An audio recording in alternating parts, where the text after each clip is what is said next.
ভারতের সাথে দেশ বিরোধী গোলামী চুক্তির প্রতিবাদে এই প্রতিবাদ সভায় প্রথমে লক্ষণীয় বিষয় আমি ধন্যবাদ জানাই রিপনকে। একটি গুরুত্বপূর্ণ বিষয়কে জাতীয় নেতৃবৃন্দের একটি মিলন মেলায় পরিণত হয়েছে এবং করতে পেরেছেন এবং সকলে উপস্থিত হয়েছেন। অনেকক্ষণ যাবৎ বক্তব্য চলছে একটি বিষয়, একটি এই ভারত বিরোধী গোলামী চুক্তি সহ আরো অন্যান্য বিষয়। তো উপস্থিত আজকের সভার সভাপতি কে এম রফিকুল ইসলাম রিপন, এদের কাজও এই সংগঠনের সভাপতি, বিশেষ করে ১-১১ থেকে শুরু করে দেশের জাতীয় দল সমূহ পাশাপাশি দেশের পক্ষে জনগণের পক্ষে এমন করেই কথাবার্তা বলার আয়োজন করেন এবং আজকের তদ্রূপ একটি গুরুত্বপূর্ণ ইস্যু নিয়ে আজকের আলোচনা সভা।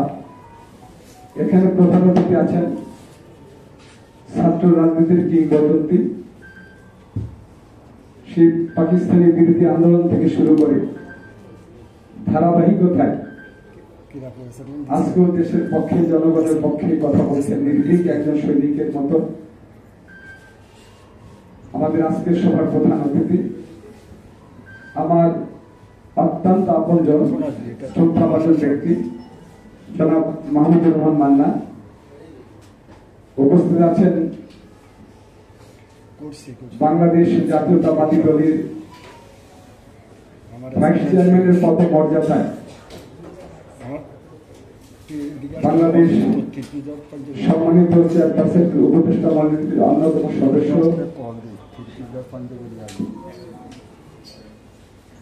বারবার কারা নির্যাতিত নেতা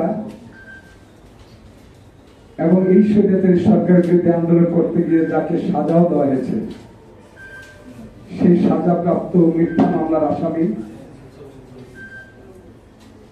আমার অত্যন্ত শ্রদ্ধাভাজন নেতা জনাব মাহদিম হোসেন আলাল, আমাদের গণফোরামের শ্রদ্ধাভাজন ব্যক্তিত্ব সাধারণ সম্পাদক অ্যাডভোকেট সুব্রত দা, এবং এই কথা আন্দোলন করতে গিয়ে আমি একজন জাতীয় নেতার পাশে ছিলাম। বারবার বিভিন্ন সময় আন্দোলনের কৌশল, সরকার বিরোধী আন্দোলন, অর্থাৎ ২৮ তারিখের পরে কি করণীয়, কিভাবে আমরা এই সরকার বিরোধী আন্দোলনকে আবার গতিশীল ব্যবহার করে চলতে পারি, যার সাথে মুহূর্তে মুহূর্তে কথা হতো। দীর্ঘ সময় আমাদের বিপ্লবী ওয়ার্কার্স পার্টির সাধারণ সম্পাদক সাইফুল হক ভাই সহ ও ইতিপূর্বে বক্তব্য রাখলেন আমাদের সাবেক ভিপি ডাকসু নুরুল সহ সদস্য নেতৃবৃন্দ। আমি বক্তব্য খুব একটা দীর্ঘায়িত করব না। ভারত আমাদের বন্ধু, এ কথাটা আমাদের এই অবৈধ সরকারের প্রধানমন্ত্রী থেকে শুরু করে ৫ যত রকম মন্ত্রীরা আছেন সকলেই বলেন ভারত আমাদের বন্ধু। এটা আজকে ব্যানার একটা কথা, একটা ছবি দেখা যায়, একটা ছবি দেখা যায়। এই ছবিটা কি প্রমাণ করে? এই ছবিতে কি প্রমাণ করে ভারত আমাদের বন্ধু? ভারত আমাদের বন্ধু রাষ্ট্র। যদি বা ভারত আমাদের বন্ধু অথবা বন্ধু রাষ্ট্র হতে এত বড় একটা কলঙ্কিত অধ্যায় রচনা করেছেন, সৃষ্টি করেছেন, যে ফেলানির মতো একটা নারীকে শুধু হত্যা নয়, তাকে ঝুলিয়ে রাখা হয়েছে। এটা বাংলাদেশের মানুষকে দৃষ্টান্ত দেওয়ার জন্য বাংলাদেশের মানুষের অনুভূতিতে আঘাত এনেছেন। বাংলাদেশের মানুষ কখনো ভারতের বন্ধু হতে পারে না। বাংলাদেশে ভারতের এই লাশ প্রমাণ করে যে বাংলাদেশে কোনো ভদ্রলোক বাস করে না, জঙ্গলি প্রাণী ছাড়া বাংলাদেশে কেউ বাস করে না, এমন করে সেখানে গুলি করে হত্যা করে এই ফেলানিকে ঝুলিয়ে রাখা হয়েছে। আজকে তারা ভারতের কথা বলেন। ভারত যদি বাংলাদেশে বন্ধ হতেন তাহলে একটি দল, যেটা প্রত্যাখ্যিত দল, স্বাধীনতার পর থেকে যে আওয়ামী লীগ একের পর এক গণতন্ত্রে হত্যা করলেন, শেখ মুজিবের নেতৃত্বে 40,000 মায়ের বুক খালি করা হয়েছে। শেখ মুজিবের নেতৃত্ব থেকে গণতন্ত্রকে হত্যা করে একদলীয় শাসন ব্যবস্থা কায়েম করেছেন। যদিও শেখ হাসিনা বাবার সমস্ত আদর্শ পালন করেন, কিন্তু এক জায়গায় সে শেখ মুজিবের বিটিআর মেয়ে। এ কারণে শেখ মুজিব যে দলকে নিয়ে মৃত্যুবরণ করলেন, সেই দলের আশপাশে শেখ হাসিনা নাই।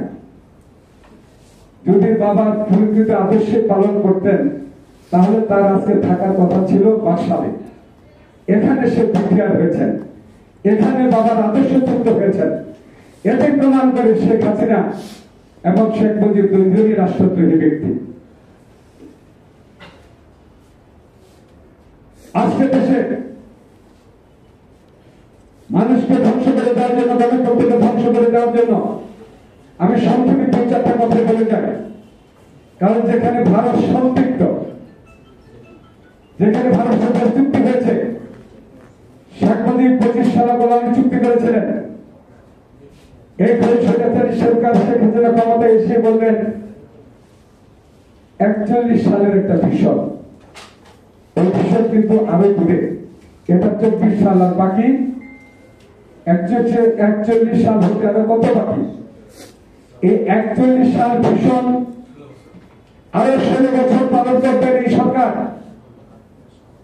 আরো 16 বছর থাকার জন্য সমস্ত রকম অপকর্ম, অবৈধভাবে যত রকম অপকর্ম করতে হয় সে অপকর্ম করে তারা সে 41 ভিশনে যাবেন। এই 41 ভিশনে রেলপথ শুরু হয়েছে, আমাদের ফেলানিদের হত্যা করা হয়েছে। এই 41 ভিশনে গত কয়েকদিন আগে শেখ হাসিনা ভারতে গিয়ে, তিনি ভারতে যাওয়ার আগে, অর্থাৎ এই মোদী যেদিন শপথ নেবেন তার আগের দিন বিকেলে আমাদের আরেকজন নেতাকে কুমিল্লা বর্ডারে আরেকজন দেশবাসীকে হত্যা করলেন শেখ হাসিনা। সেটাকে উপেক্ষা করে সেখানে গিয়ে তার বড় ভাই, বয়সে বড় ভাই না, বয়সের শেখ হাসিনা হয়তো 77-78 বছর বয়স হতে পারে, মোদীর বয়স দেখলাম 53-54 বছর বয়স। অর্থাৎ বড় বোন গেলেন ছোট ভাইদের তার শপথ অনুষ্ঠানে। সেখানে গিয়ে এই শপথ অনুষ্ঠান করে শেখ হাসিনা পরবর্তী করতে গিয়ে দেশগুলি গোলামী চুক্তি করলেন। আজকে আমাদের ঐক্যবদ্ধ হতে হবে, জাতিকে ঐক্যবদ্ধ করতে হবে। আজকে এই মান্না অথবা মুলুক এই সরকারের সাথে আদর্শ গুলায় যেতে পারতেন। গত নির্বাচনে অনেক চেষ্টা করেছেন, অনেককে সাইকুল অনেককে দিতে পারেনি শেখ হাসিনা। আমরা বলতে চাই আজকে জাতিকে ঐক্যবদ্ধ করতে হবে।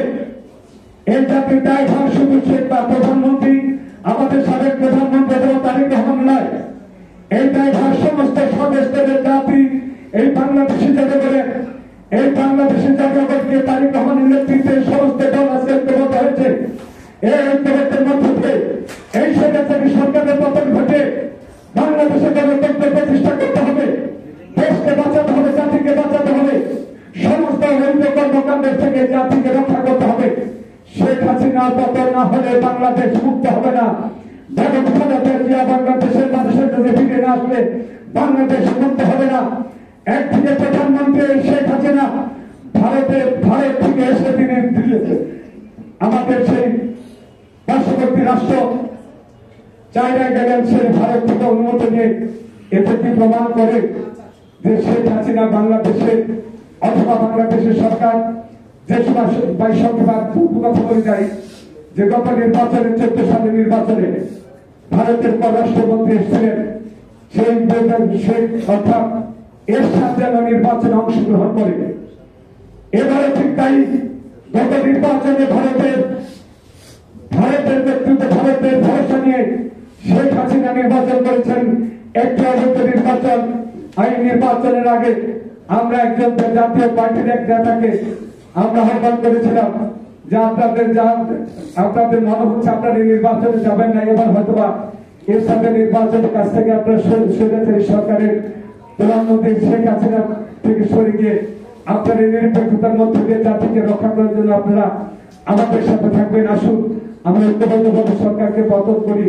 সেই সরকার বললেন যে আমি এমন একটা ক্রস ফায়ারে আছি। সেই নেতা বললেন যে সকালে দেখি র্যাব সদস্যরা বসে আছেন, বিকালে দেখি ডিজে ব্যান্ড নেতৃবৃন্দরা বসে আছেন। অর্থাৎ কি দেশের অবস্থা? দেশে গণতন্ত্র নাই, দেশে আজকে স্বাধীনতা নাই, দেশের স্বাধীনতা বিকিয়ে দেওয়া হয়েছে একটি মাত্র কারণ আওয়ামী লীগ ক্ষমতা থাকবে। এই আওয়ামী লীগ ক্ষমতা থেকে দেশকে ধ্বংস করছেন।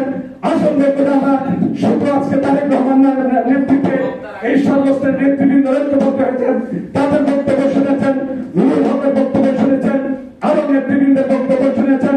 জাতীয় ঐক্যবদ্ধ হয়েছে। এই ঐক্যবদ্ধ